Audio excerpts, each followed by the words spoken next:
சமீபத்தில் நான் வெளியிட்டிருந்த ஒரு வீடியோவில் கிறிஸ்தவங்க செய்கிற ஜெபங்கள் எப்படி தோல்வியில் முடிவடையுது அப்படிங்கிறத பற்றி பேசியிருந்தேன். குறிப்பாக நடந்து முடிந்த தமிழ்நாடு சட்டசபை தேர்தலில் திமுக வெற்றி அடையணும் அப்படிங்கிறதுக்காக கிறிஸ்தவ சபைகளில் ஜெபம் பண்ணதையும், திமுகவுக்கு கிறிஸ்தவர்கள் ஆதரவு கொடுத்ததையும், அதையும் மீறி திமுக தோல்வி அடைந்து விஜய் வெற்றி அடைந்ததையும் பற்றி குறிப்பிட்டு பேசியிருந்தேன். இதை பார்த்துட்டு ஒரு கிறிஸ்தவர் எனக்கு பதில் கொடுத்துருக்கார். அது என்னன்னு தெரியல பாருங்கள். அவர் சொல்றார், கிறிஸ்தவர் சிஎம் ஜீரணிக்க இயலவில்லை, நீங்கள் சொன்னது எதுவுமே நடக்கவில்லை, ஆனால் கர்த்தரால் அதிசயங்கள் நிகழ்ந்தது மக்களுக்கு தெரிகிறதே, சாத்தானின் தலையாய பணியாளரே. இவர் என்னைய சாத்தானின் தலையாய பணியாளர் அப்படின்னு சொல்றார்.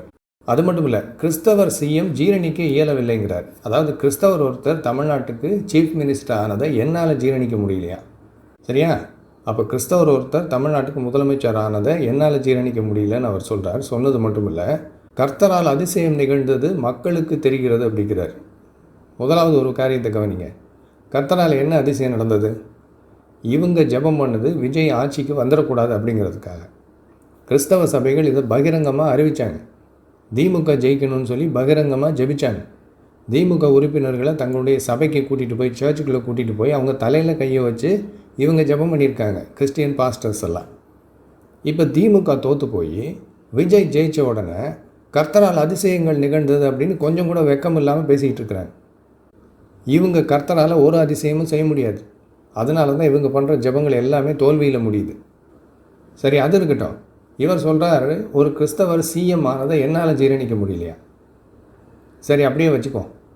என்னால் ஒரு கிறிஸ்தவர் தமிழ்நாட்டுக்கு முதலமைச்சர் ஆனதை தாங்கிக்கவே முடியல, ஜீரணிக்கவே முடியல, மனசுக்கு ரொம்ப கஷ்டமாக இருக்குது அப்படின்னே வச்சுக்கலாம். இப்போ கேள்வி என்னென்னா, விஜய் கிறிஸ்தவரா? அவர் கிறிஸ்தவரா?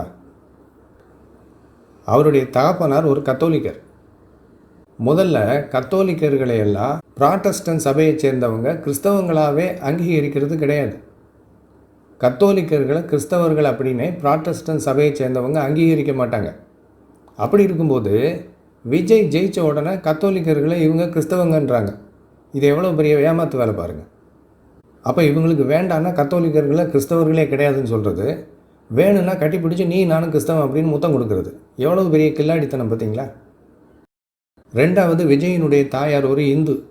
அவர் ஒரு கிறிஸ்தவர் கிடையாது, கத்தோலிக்கர் கூட கிடையாது, அவர் ஒரு இந்து. அப்போ விஜய் ஒரு கத்தோலிக்கருக்கும் ஒரு இந்துவுக்கும் பிறந்தவர்.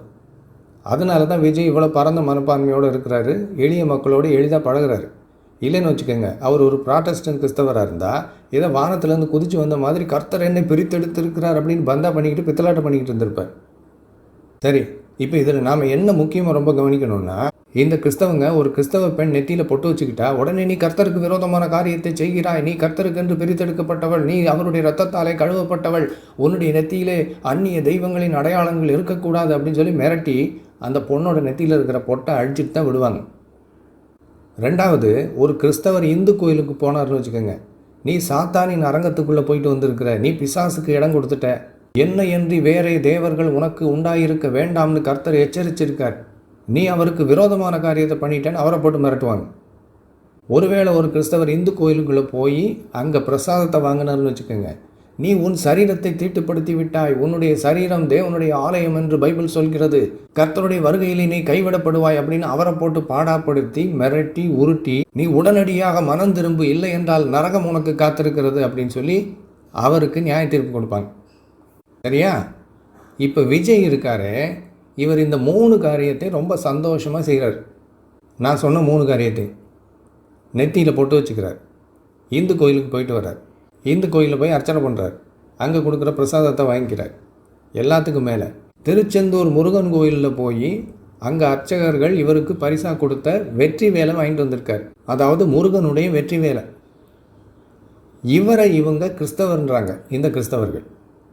அப்போ எந்த அளவுக்கு கிறிஸ்தவத்தினுடைய நிலைமை இருக்குதுன்னு பாருங்கள். பரிதாபமான நிலைமையில் இருக்குது.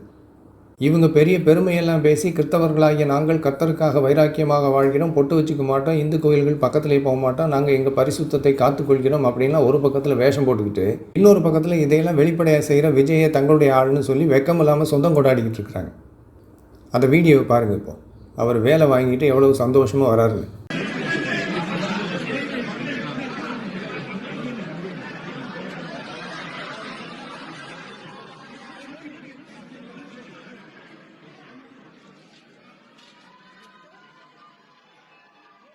இவரை இவங்க கிறிஸ்தவர்ன்றாங்க, இந்த கிறிஸ்தவர்கள்.